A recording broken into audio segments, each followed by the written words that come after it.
সুনীল গগৈ এখন আত্মগোপন কৰিছে কোনো তৃতীয় পক্ষৰ জিম্মাত আছে নেকি সুনীল গগৈ সিআইডিৰ তদন্তত ওলাইছে কেতবোৰ ভয়ংকৰ তথ্য অন্তহীন ৰহস্যৰ মাজত সোমাই পৰিছে ঢকুৱাখানাৰ চাঞ্চল্যকৰ হত্যাকাণ্ড সিআইডিৰ দুজন আৰক্ষী অধীক্ষকৰ নেতৃত্বত দুটা ভাগত তদন্ত চলিছে সুনীল গগৈ কত আত্মগোপন কৰিছে কোনোবা তৃতীয় পক্ষৰ জিম্মাত আছে নেকি সুনীল গগৈ সিআইডিৰ তদন্তত ওলাইছে কেতবোৰ ভয়ংকৰ তথ্য অন্তহীন ৰহস্যৰ মাজত সোমাই পৰিছে ঢকুৱাখানাৰ চাঞ্চল্যকৰ হত্যাকাণ্ড সিআইডিৰ দুজন তদন্তৰ নেতৃত্বত দুইজনৰ মাজত তদন্ত চলিছে যদিও এতিয়ালৈকে কোনো সিদ্ধান্ত উপনীত হ'ব পৰা নাই লখিমপুৰত এতিয়াও বাখৰ পাতি আছে কেন্দ্ৰীয় ফৰেনচিকৰ এটা দল হায়দৰাবাদৰ ফৰেনচিকৰ দলৰ নেতৃত্বত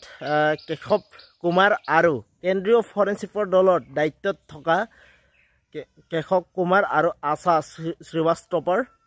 দায়িত্বত থকা তেওঁলোক এতিয়াও বাখৰ পাতি ঢকুৱাখানাত আছে সুনীল গগৈৰ পুত্ৰ আৰু সুনীল গগৈৰ পত্নীৰ সহ তেওঁলোকক চাৰিজন ব্যক্তিয়ে সাইকোলজি জেৰা চলাইছে তেওঁলোকক সাইকোলজি জেৰা চলাইছে আৰু তেওঁৰে এজন ব্যক্তিৰ উমান পাইছিল সুনীলে জাহাংগীৰক হত্যাৰ পৰিকল্পনা কৰিছিল তদন্তকাৰীৰ বিষয়াৰ সন্দেহ সুনীল গগৈয়ে পৰিকল্পিতভাৱে হত্যা কৰি আত্মগোপন কৰি আছে সুনীল গগৈৰ পুত্ৰৰ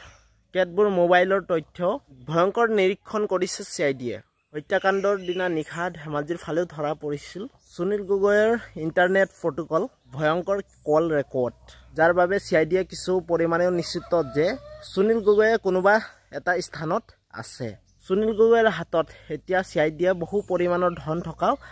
সন্দেহ কৰিছে সুনীল গগৈক একাংশ ঠিকাদাৰে মৃত্যুৰ ভাবুকি দিয়া বুলি হত্যাৰ ভাবুকি দিয়া বুলি বহু কথাৰে পৰিকল্পিতভাৱে তেওঁ কথাবোৰ কৈছিলে আৰু বহুকেইটা কল ৰেকৰ্ডিঙো এতিয়া ওলাই পৰিছে সুনীল গগৈৰ আৰু ইয়াৰ মাজতে বিভিন্ন ধৰণৰ ভাষ্যই সুনীল গগৈৰ কল ৰেকৰ্ডিং ভাইৰেল হৈ পৰিছে বিবেক গগৈৰ স্বীকাৰোক্তি হত্যাকাণ্ডৰ ভাবুকি হত্যাকাণ্ডৰ সংঘটিত দিনটোত আহিছিল সেই দিনটোত এটা কলা ৰঙৰ সন্দেহযুক্ত গাড়ী মাছ নিশা হাপতিয়াৰ পৰা ওলাই যোৱাৰ পথত বিবেক গগৈয়ে লগ পাইছিল সেই নিশা সন্দেহজনৰ গাড়ীখন বিবেক গগৈৰ সেই সন্দেহযুক্ত গাড়ীখনৰ বিবেক গগৈয়ে সেই গাড়ীখনৰ ঢকুৱাখানাৰ কোন দিশে যায় বুলি তেওঁ সুধিছিল প্ৰশ্ন হয় গাড়ীখনৰ থকা কেইবাজনো ভিতৰত সেই মাজত আছিল নেকি সুনীল গগৈ নে তৃতীয় পক্ষ জাহাংগীৰক হত্যা কৰি অপহৰণ কৰি লৈ গৈছিল সুনীল গগৈক এই প্ৰশ্নসমূহৰ উত্তৰ বিচাৰি হাবাতৰি খাইছে আৰক্ষী আৰু সিআইডি দলে মোৰ ভিডিঅ'টো ইমানতে আছিলে আপোনালোকে মোৰ ভিডিঅ' যদি চাই ভাল পালে প্লিজ আপোনালোকে লাইক ছাবস্ক্ৰাইব আৰু কমেণ্ট কৰি জনাব ঠিক আছে বাই বাই নতুন এটা ভিডিঅ' আপোনালোকক লগ পাম